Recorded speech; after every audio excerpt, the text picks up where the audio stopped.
Ta sœur a eu 7 emplois en 3 ans, a annoncé papa lors de son discours pour leur 30e anniversaire de mariage. Tout le monde m'a regardé avec déception. Ma sœur parfaite a souri d'un air suffisant. Je me suis levé calmement. En fait, papa, j'ai le même emploi depuis 5 ans. Il s'est moqué. Où ça? Dans un restaurant rapide? J'ai sorti mon téléphone. Je suis la directrice générale d'Innoval Industries. Vous savez, l'entreprise qui a racheté la tienne le mois dernier. Le silence est tombé sur la pièce. La salle de bal de l'hôtel Bellevue scintillait sous des centaines de suspensions, chaque table ornée de roses blanches et de vaisselle à liseré doré. 200 invités remplissaient l'espace. 3 décennies d'amitié, de relations d'affaires et de liens familiaux, tous réunis pour célébrer le 30e anniversaire de mariage de Thomas et Léa Dubois. J'étais assise à la table familiale dans une simple robe noire d'un magasin d'usine, avec mon verre d'eau pendant que tout le monde buvait du champagne. Ma sœur aînée, Victoire, était assise en face de moi, vêtue de Chanel, son bracelet en diamant captant la lumière à chacun de ses mouvements. Son mari, Christophe, était à ses côtés, déjà à son 3e scotch, riant bruyamment aux blagues de papa. Maman trônait au centre de la table, élégante en soie champagne, sa coiffure impeccable. Papa était assis près d'elle dans son plus beau costume, rayonnant de fierté alors que les gens venaient les féliciter les uns après les autres pour leurs 30 ans de mariage et leur carrière réussie.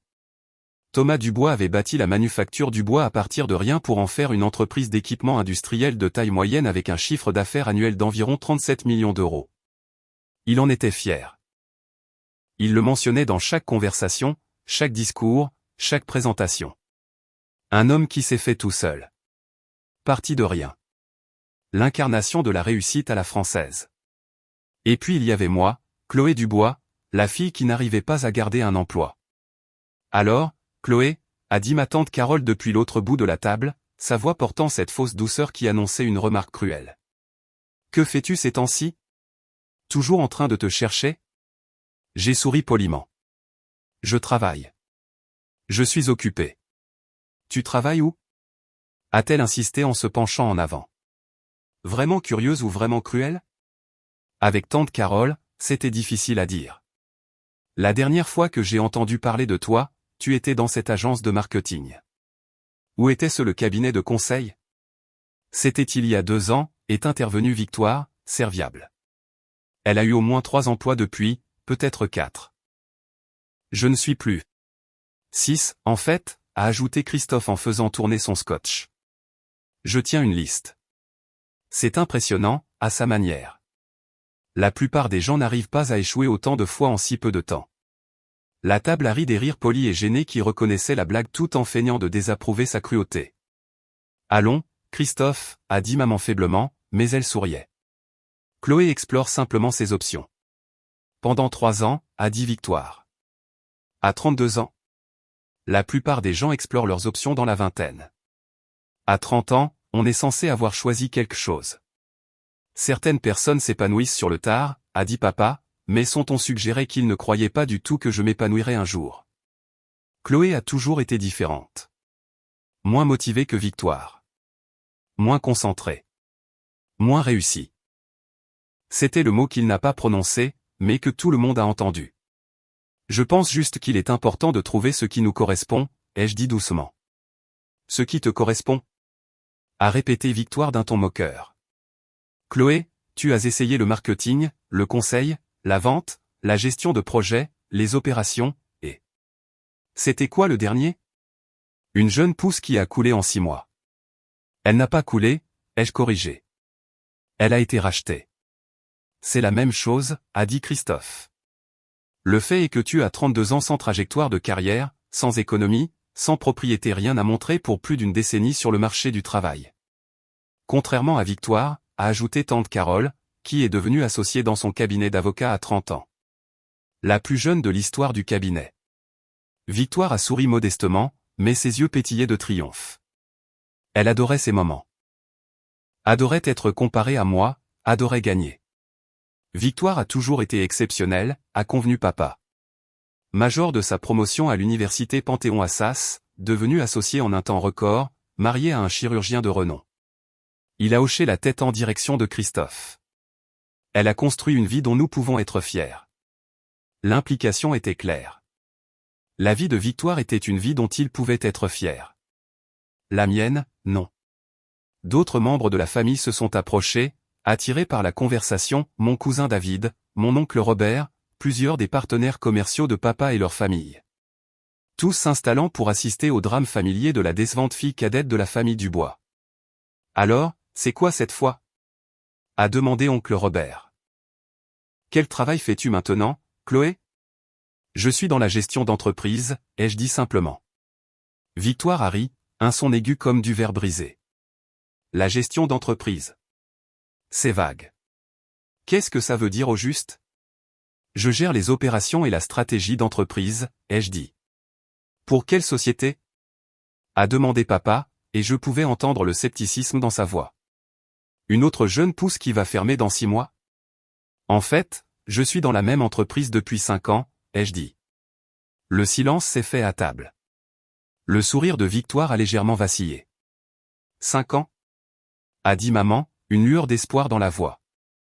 Chloé, pourquoi ne nous l'as-tu pas dit? C'est merveilleux. Quelle entreprise? Vous n'avez jamais demandé, ai-je dit simplement.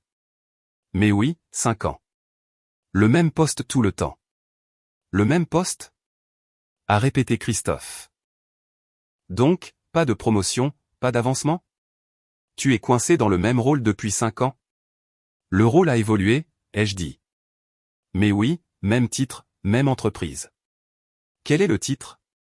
A exigé Victoire, son instinct d'avocate sentant que quelque chose clochait dans cette conversation. Directrice générale, ai-je dit calmement. Le silence qui a suivi était absolu.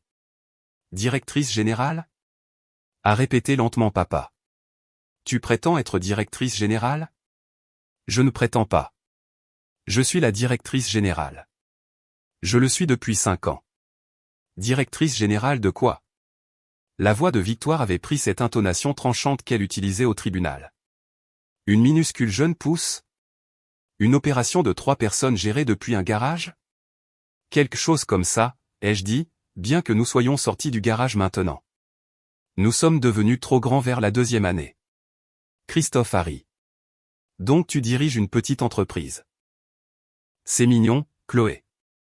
Mais soyons honnêtes, se dire directrice générale d'une entreprise de 10 personnes est un peu prétentieux. Nous sommes un peu plus de 10 personnes, ai-je dit. Combien d'employés? A demandé oncle Robert, son esprit d'homme d'affaires s'éveillant malgré son scepticisme. 4236, en date de vendredi dernier, ai-je dit. Mais nous recrutons. Nous devrions dépasser les 4500 d'ici la fin du trimestre. Le silence est revenu, plus lourd cette fois. 4000 employés. A dit papa d'un ton neutre. Tu me dis que tu diriges une entreprise de 4000 employés? Je vous dis que je dirige une entreprise qui emploie plus de 4000 personnes dans 11 pays, ai-je corrigé. Le nombre importe moins que ce que nous faisons. Que faites-vous? A demandé tante Carole. Nous sommes une société de holding industriel, ai-je dit. Nous rachetons des entreprises manufacturières, modernisons leurs opérations, améliorons leur efficacité et les développons à l'échelle mondiale. Nous sommes spécialisés dans les secteurs manufacturiers traditionnels qui peinent avec la transformation numérique. Victoire avait sorti son téléphone et tapait frénétiquement. Quel est le nom de l'entreprise? Innoval Industries, ai-je dit. J'ai observé son visage pendant qu'elle la trouvait, j'ai vu le sang quitter ses joues, j'ai vu ses yeux s'écarquiller alors qu'elle parcourait les résultats de recherche. Ce n'est pas possible, a-t-elle murmuré. Quoi? Christophe a attrapé son téléphone. Sa réaction a été encore plus spectaculaire. Putain de... Christophe, a dit maman sèchement. Surveille ton langage. Innoval Industries, a-t-il lu sur le téléphone, la voix abasourdie. Chiffre d'affaires annuel, 2,5 milliards d'euros. Opère dans 11 pays. Portefeuille de 43 entreprises manufacturières. Fondé il y a 5 ans par Chloé Dubois. Il a levé les yeux vers moi. C'est toi. C'est moi, ai-je confirmé. Tu possèdes une entreprise de 3 milliards d'euros? La voix de Victoire s'est brisée. L'entreprise est valorisée à 3 milliards d'euros selon notre dernière évaluation, ai-je corrigé, bien que ce soit quelque peu arbitraire jusqu'à notre introduction en bourse, que nous prévoyons pour l'année prochaine. Le chiffre d'affaires est de 2,5 milliards d'euros par an. Nous sommes en bonne voie pour atteindre les 2,8 milliards cette année. Papa était devenu complètement pâle. Chloé, ce n'est pas possible. C'est très réel, ai-je dit. J'ai sorti mon téléphone, ouvert mes courriels, et je les fais passer autour de la table. C'est l'ordre du jour de la réunion trimestrielle du conseil d'administration de la semaine dernière. Je préside le conseil. Papa a pris mon téléphone avec des mains tremblantes. Maman s'est penchée pour lire avec lui. J'ai observé leur visage pendant qu'ils parcouraient les résumés exécutifs, les projections financières, les cibles d'acquisition. Tu as racheté la manufacture du bois, a murmuré papa. Le mois dernier, ai-je confirmé, bien que vous l'auriez su si vous aviez vraiment regardé les documents d'acquisition. L'acheteur était listé comme Innoval Industries. Je suis surprise que votre avocat ne l'ait pas mentionné. Il l'a fait, a dit papa faiblement. Il a dit qu'Innoval était une entreprise solide, avec une bonne réputation, une offre juste. Il a recommandé d'accepter. C'était une offre juste, ai-je convenu. 39 millions d'euros, 15% au-dessus de la valeur marchande. Des conditions très généreuses pour la période de transition. Tu as acheté l'entreprise de papa? A dit Victoire, toujours incapable de l'assimiler. Toi, celle qui ne peut pas garder un emploi. J'ai très bien gardé mon emploi, ai-je dit. Je suis la directrice générale d'Innoval depuis 5 ans. Je l'ai lancé avec l'argent du fonds en fiducie de grand-mère Dubois, les 1,8 million d'euros qu'elle m'a laissé et que tout le monde disait que j'allais gaspiller. Tu as transformé 1,8 million d'euros en une entreprise de 3 milliards d'euros? L'esprit d'homme d'affaires de mon oncle Robert était maintenant pleinement engagé, le scepticisme remplacé par un intérêt sincère. Pas immédiatement, ai-je dit. La première acquisition était un atelier d'usinage en difficulté en Lorraine. J'ai payé 750 000 euros pour l'obtenir. J'ai passé 4 mois à y vivre, à apprendre chaque aspect de l'opération. Ensuite, j'ai modernisé leur système, recruté une nouvelle direction et obtenu de meilleurs contrats avec les fournisseurs. En 1 an, le chiffre d'affaires avait triplé. Tu as vécu en Lorraine? A demandé maman. Quand tu nous disais que tu voyageais pour le travail? Je voyageais pour le travail, ai-je dit. J'ai vécu dans ou près de chaque entreprise que nous avons acquise pendant les 3 premières années. Je devais comprendre la fabrication de A à Z. On ne peut pas diriger 43 entreprises manufacturières si on ne comprend pas comment la fabrication fonctionne réellement. Les changements d'emploi, a dit papa lentement, la prise de conscience se faisant jour. Chaque fois que nous pensions que tu avais changé d'emploi. J'avais racheté une nouvelle entreprise, ai-je terminé. Je ne passais pas d'un emploi à l'autre. Je construisais un portefeuille. Mais vous n'avez jamais demandé de détails. Vous avez simplement supposé que j'échouais. Victoire s'était suffisamment remise pour passer en mode avocate. Les acquisitions listées ici, les ateliers Jensen, les industries Morrison, la manufacture Rochefort, ce sont toutes des entreprises établies. Certaines existent depuis des décennies. 70 ans pour Jensen, ai-je convenu. La plupart de nos cibles sont des entreprises manufacturières traditionnelles confrontées à des transitions générationnelles ou à des défis de transformation numérique. Nous les achetons, les modernisons et les développons. C'est un bon modèle économique. Un modèle économique à 3 milliards d'euros, a dit Christophe, toujours en fixant le téléphone de Victoire. Plus proche de 4 milliards maintenant, ai-je dit. La valorisation est un peu dépassée. Nous avons eu une bonne année. Papa parcourait mes courriels, son visage passant par une série d'expressions, choc, confusion, quelque chose qui aurait pu être de l'admiration. Tu as une réunion prévue avec le ministre de l'économie le mois prochain concernant la politique manufacturière? J'ai confirmé. Innoval emploie beaucoup de gens dans des industries affectées par la politique commerciale. Nous avons notre mot à dire. Tu rencontres des membres du cabinet? A-t-il murmuré. Ça va avec le poste quand on dirige une entreprise de notre taille. La manufacture du bois est listée ici, a-t-il continué à lire, sous acquisition récente. Il est dit que vous prévoyez d'investir 11 millions d'euros dans la modernisation et d'augmenter les effectifs de 40%. C'est exact, ai-je dit.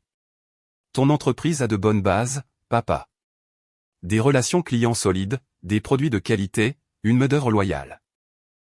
Mais l'équipement est obsolète, la chaîne d'approvisionnement est inefficace, et vous n'exploitez pas les technologies de fabrication modernes. Nous pouvons arranger ça. Tu vas arranger mon entreprise, a-t-il dit. Ce n'est plus ton entreprise, ai-je dit doucement. Tu l'as vendue à Innoval. Mais oui, nous allons la moderniser.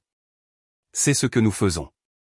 Et papa, tu vas rester consultant pendant 2 ans pour 370 000 € par an. C'est dans le contrat que tu as signé. Tu aideras à la transition, nous présenteras aux clients clés, apporteras tes connaissances institutionnelles. C'est une bonne affaire. 370 000 € par an. A murmuré maman. Pour du conseil? C'est le tarif du marché pour quelqu'un avec l'expertise de papa, ai-je dit. En fait, c'est légèrement au-dessus du marché, mais je voulais être généreuse. Généreuse? A répété papa, hébété. Victoire avait trouvé autre chose sur son téléphone. Il est dit ici que tu as été nommé dans le classement 40 de moins de 40 ans du magazine Challenge l'année dernière.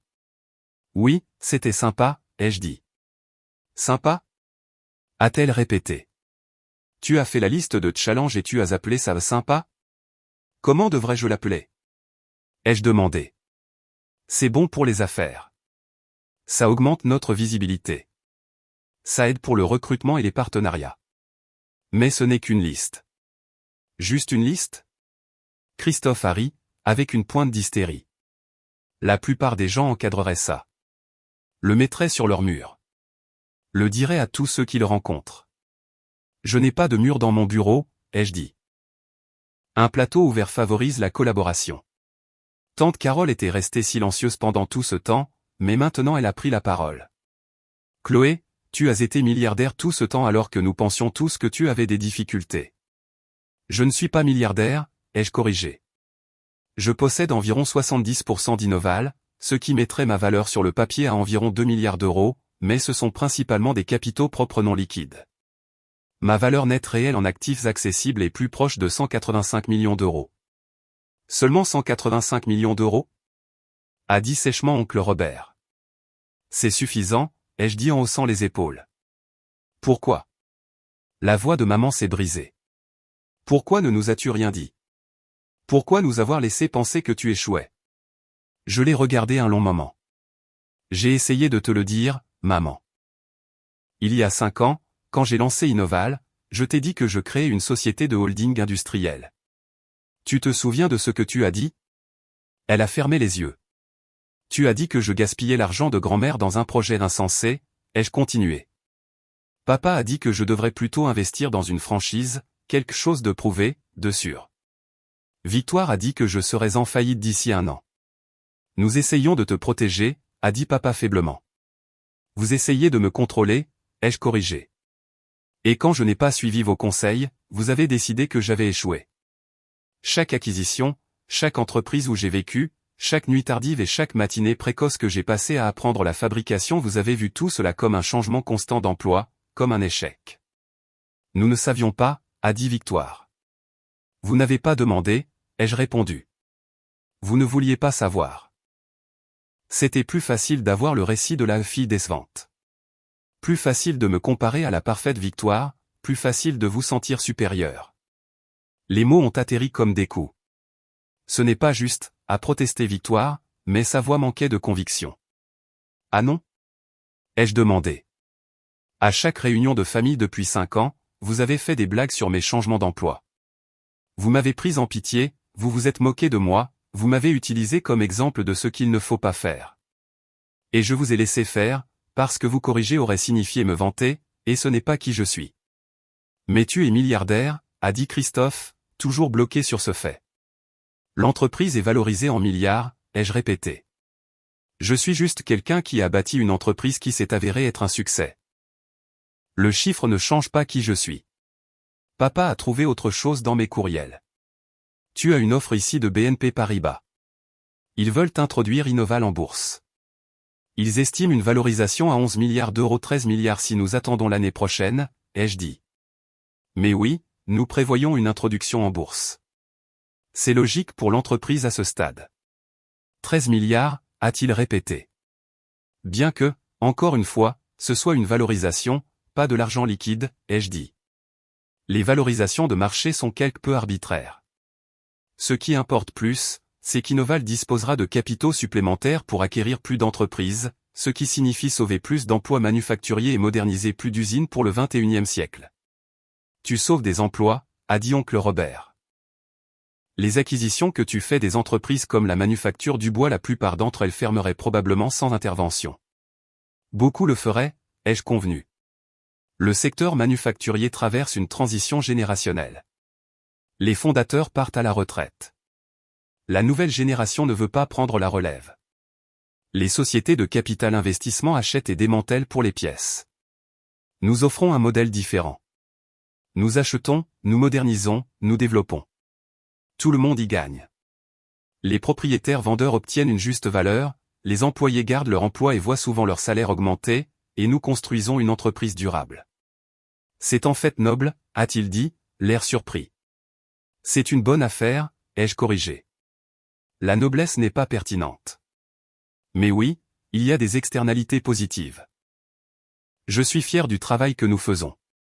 Victoire était passée du choc à ce qui ressemblait à de la colère. Toutes ces années, tous ces dîners de famille où nous te plaignions, où papa parlait de te trouver de vrais emplois, où Christophe et moi t'achetions des cartes cadeaux pour t'aider financièrement et tu étais milliardaire. Je n'ai jamais demandé la pitié, ai-je dit.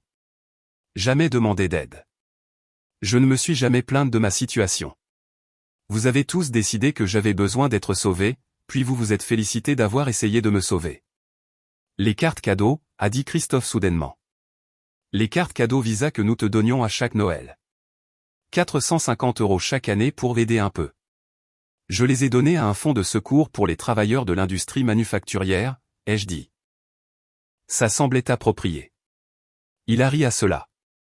Bien sûr que tu l'as fait. C'est insensé, a dit Victoire en se levant brusquement. Tout ça est insensé. Tu nous as ridiculisés. Non, ai-je dit calmement, en restant assise. Vous avez fait des suppositions. Je ne les ai simplement pas corrigées. C'est la même chose. Pas vraiment, ai-je dit. Je n'ai jamais menti. Je n'ai jamais fait semblant d'être pauvre. Je vous ai dit que je travaillais dans la gestion d'entreprise. Je vous ai dit que j'étais occupé par le travail. Je vous ai dit que je voyageais fréquemment. Tout était vrai. Vous avez comblé les vides avec votre propre récit. Un récit que tu as encouragé en ne le corrigeant pas, a-t-elle lancé. Pourquoi aurais-je dû le corriger? Ai-je demandé. Pour que vous puissiez changer votre façon de me traiter? Pour qu'au lieu de plaindre la pauvre Chloé, vous puissiez vous attribuer le mérite de la Chloé qui a réussi? Pour que vous puissiez parler à vos amis de votre sœur impressionnante au lieu de votre sœur embarrassante? Ce n'est pas a-t-elle commencé. C'est exactement ce qui se serait passé, ai-je interrompu. Et franchement, je préfère la version de vous qui pensait que j'avais des difficultés.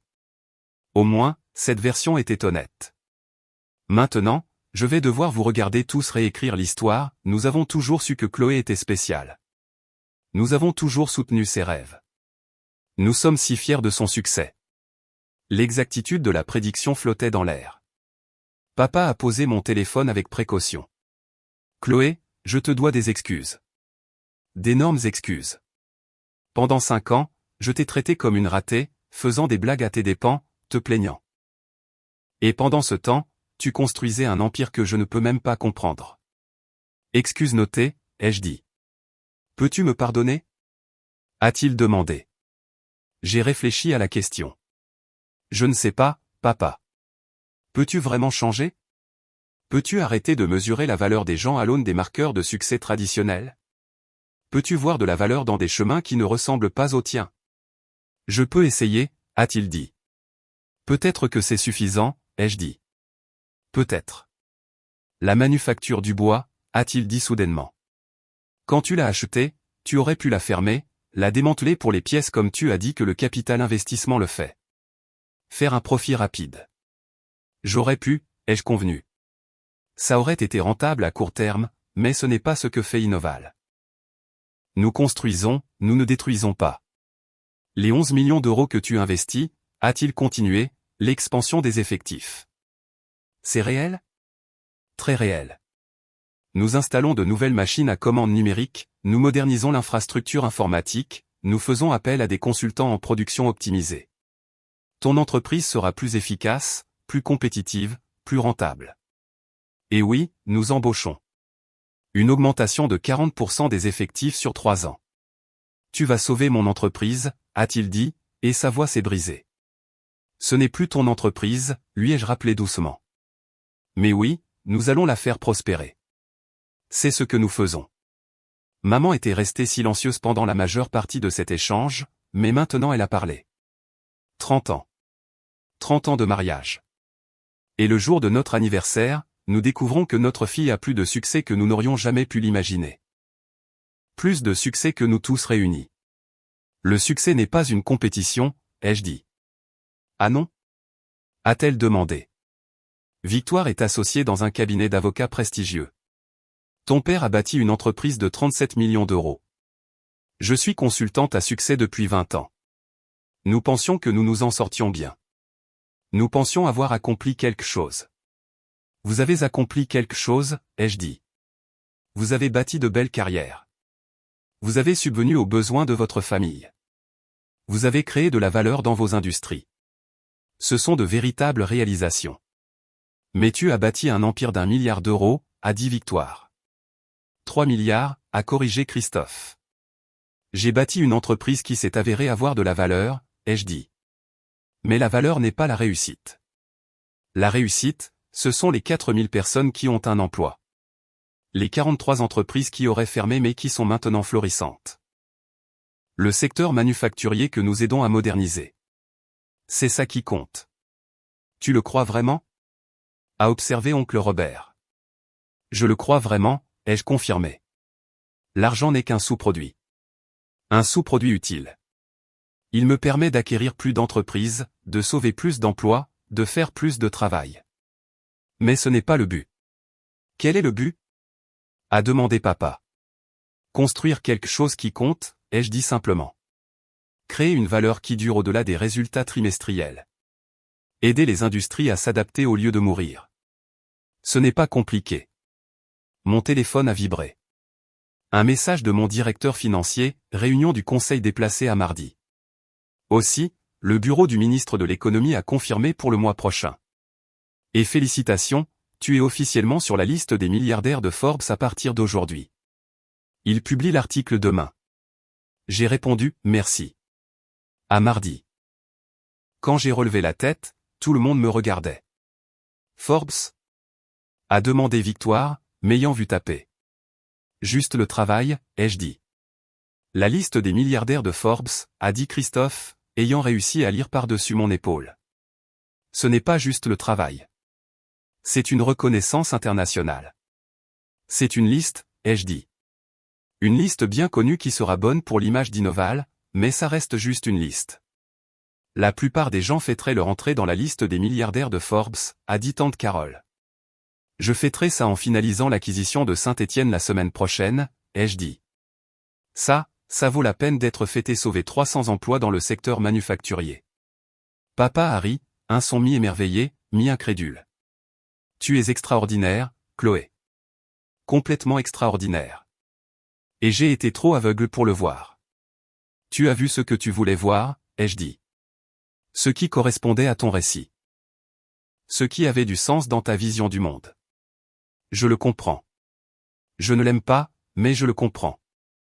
On peut tout recommencer? A demandé maman. Vraiment tout recommencer? Apprendre à te connaître la vraie toi? Pas la fille en difficulté que nous avons inventée, mais la femme qui a bâti cette entreprise remarquable.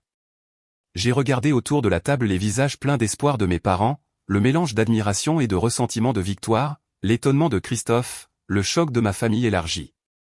Je ne sais pas, ai-je dit. Honnêtement, tout recommencer semble une bonne idée, mais cela exige que vous changiez véritablement votre façon de penser au succès, à la valeur, à ce qui compte. Et je ne suis pas sûr que vous en soyez capable.